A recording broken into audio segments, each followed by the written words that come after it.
নবীজি বললেন, সাহাবীরা রে, আমার আব্দুল্লাহকে তোমরা কোরআন শিখাও, দিন শিখাও।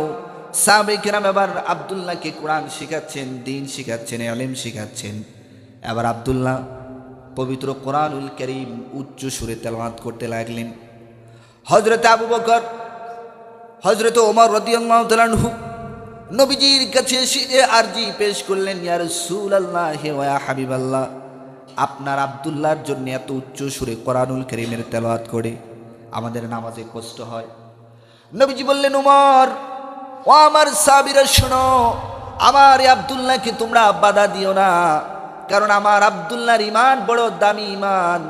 আমার এই আব্দুল্লাহ ঈমান আনতে গিয়ে সম্পদ হারিয়েছে, বাড়িঘর হারিয়েছে, ঈমানের কারণে শরীরের পোশাকটা পর্যন্ত হারিয়েছে। আল্লাহু আকবার। আমার বেয়ানা, ইতিমধ্যে তাবুক যুদ্ধের ডাক আসলো, রোমানদের সাথে জিহাদ হবে, রোমানরা নবীজিকে পরাস্ত করবেন, মুসলমানদেরকে পরাস্ত করবেন, ইসলামকে ধ্বংস করে দিবেন।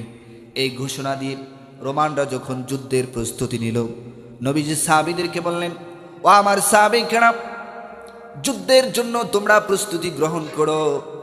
এই যুদ্ধের জন্য তোমাদেরকে জান এবং মাল খরচ করতে হবে। আমার ভাইয়েরা, নবীজি সাহাবীদেরকে ঘোষণা দিলেন, কারণ এই যুদ্ধ কোনো সাধারণ যুদ্ধ নয়। তৎকালীন সময়ে সবচেয়ে বড় পরাশক্তি ছিল রোমানরা, তাদের বিরুদ্ধে যুদ্ধ হবে, চারটিখানি ব্যাপার নয়।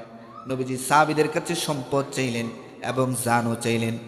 এবার সাহাবে কেরাম এই যুদ্ধের জন্যে অকাতরে সম্পদ বিলিয়ে দিতে লাগলেন।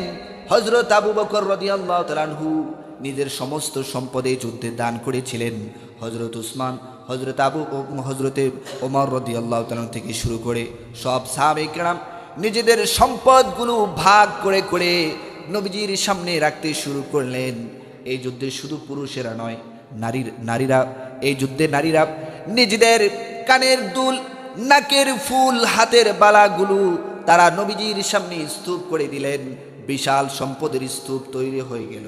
আবার নবীজি সেই সম্পদ এবং সাহাবীদেরকে নিয়ে জিহাদের ময়দানে রওনা দিলেন।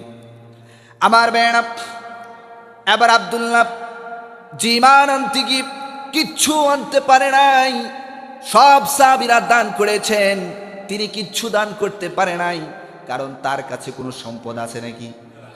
ওই সাহাবী আসলেন, আব্দুল্লাহ এসে নবীজিকে বললেন, ইয়া রাসূলুল্লাহি ওয়া ইয়া হাবিবাল্লাহ, ও নবী, এই যুদ্ধের জন্য সব সাহাবী তাদের সম্পদ দিয়েছে, যার যার সামর্থ্য অনুযায়ী